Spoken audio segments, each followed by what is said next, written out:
yayaman tayo. Hindi po totoo yun. Ako na nagsasabi, ako mismo, hindi ko kayang ipangako yun.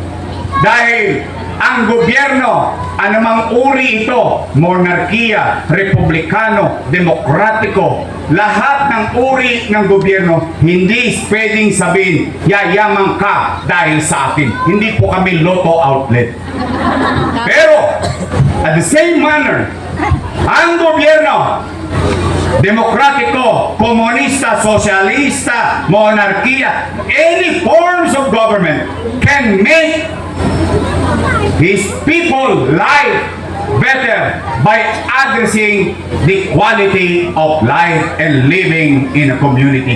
Pagpapataas ng antas ng pamumuhay ng tao sa pagtugon sa pangunahing pangangailangan ng tao. Siya'y may bubong na masisilungan. Umulat, pumagyot, magkaroon ng dilubyo, may mauwian. Ang anak mag-aaral sa maayos sa paralan. Pag nagkasakit silang pamilya, may maayos na ospital. At lalabas ang bahay, makapagkatrabaho at makapaghanap buhay, maitaguyod ang kanyang mga mahal sa buhay. Yan ang kailangan ng tao. Tanong, Yorme, may resulta na ba yan? Opo.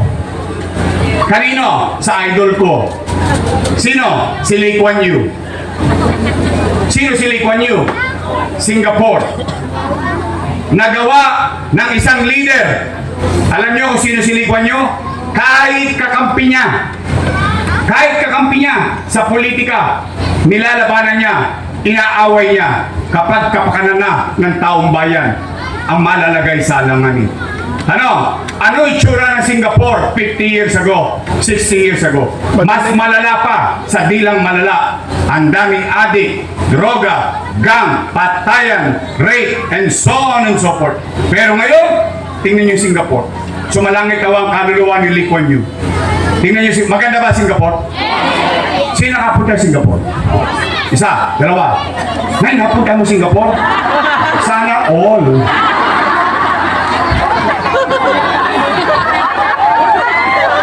Sino nakapunta sa Singapore? Maganda? Maganda.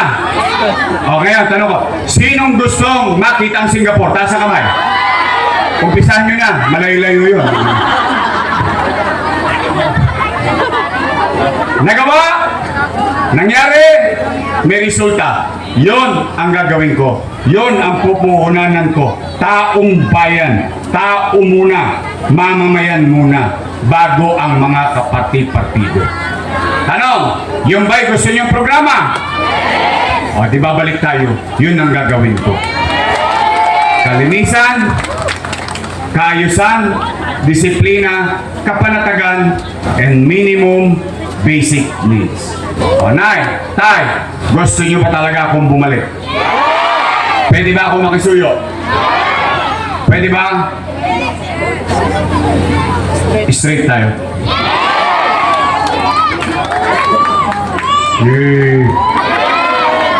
Talaga? Kasi Tay, mga batang Maynila na nandito, dalawa lang naman ang pagpipilian nyo. Unang grupo, Yorme's Choice. Matamis. Yung kabilang grupo, Ladies' Choice. Kayo po may sabi nun. Ayoko po manira. Oh, nga pala, meron ba kayo narinig na panira sa akin? Simula kanina 20 minutos na nakararaan. Wala? Promise? Oh, real talk lang tayo. Yan. Transparent Mafia. Real talk ng tumamen. Ang bars ko. Tay, pwede ba makisuyo? Gusto nyo bang bumalik ang gobyernong mabilis kumilos? Then kailangan ko sila. I'm just trying to be honest and fair with our conversation. Kailangan ko sila. Kaya kung po pwede, Yorme's Choice tayo straight. Nandiyan dyan, Kalol, Volker, Castañeda, Kate Marasigan, Gok Mercado, Joel Elmer Pan, Christian Joey Uy. Eto pinatay, pinasabog, double murder. Tapos, bumangon para maglingkod ulit sa 6th District ng Manila. Hoy, senior ko yan. No? Matagal at mabait na konsehal natin. Kaya muli natin ibabalik ang ating minamahal na konsehal, Lou Veloso.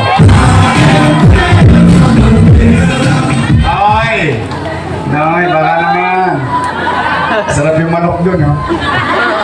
O, Nay, Tay, eto naman. O, yung ating congressman. Pero may bago ako narinig ngayon. Anong tawag niya? Bini Asfalto! Benny Espalto? Pero totoo yun. Ito, maayos ba yung kalsada? Matutuwa pa kayo pag in-espalto to?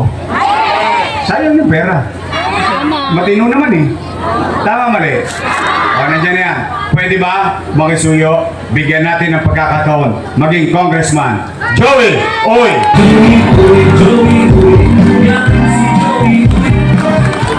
O, yung vice mayor ko kanina, pasensya na kayo, pinauna ko na doon sa Pasig lang. Baka hindi ko abutan eh. O, Nay, Tay, siya po ay mukha lang siyang 19. Naintindihan nyo na yun. Nakakorent sa po yun. Siya po ay graduate ng Lasal. Yes. Social. Okay, dahil ko naman siya. Ako graduate ng Ateneo.